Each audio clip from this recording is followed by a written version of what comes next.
জেনে খুশি হবেন, আমরা এই মাসের শেষ দিকে সরকার প্রবাসীদের সুযোগ সুবিধা নিয়ে একটা প্রবাসী কার্ড চালু করতে যাচ্ছে, যে কার্ড একসাথে ব্যাংকের এটিএম কার্ডের মতো কাজ করবে। আপনি ওই কার্ড দিয়ে ব্যাংকিং লেনদেন করতে পারবেন। আবার ওই কার্ড ব্যবহার করে আপনি যদি ধরেন দেশের বাইরে থাকেন, ছুটিতে দেশে আসছেন, আপনার ভূমির সমস্যা ডিসি অফিসে 7 দিনের মধ্যে আপনি এই ভূমির সমস্যার সমাধান করতে পারবেন। আপনি সরকারি হসপিটালে চিকিৎসা নিতে গেলে আপনি অগ্রাধিকার পাবেন এই কার্ডধারীরা।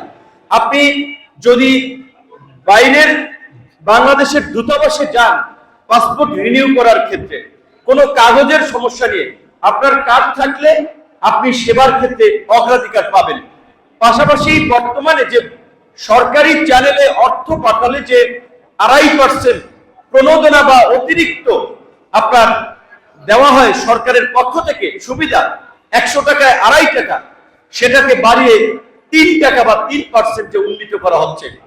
আপনাদের সদস্য, আপনাদের ভাই বোনেরা, পরিবারের মেম্বাররা যারা দেশের বাইরে থাকে তাদেরকে বলবেন যে প্রবাসী কার্ড চালু হলে তো পর্যায়ক্রমে সবাই প্রবাসী কার্ডের আওতায় আসবে।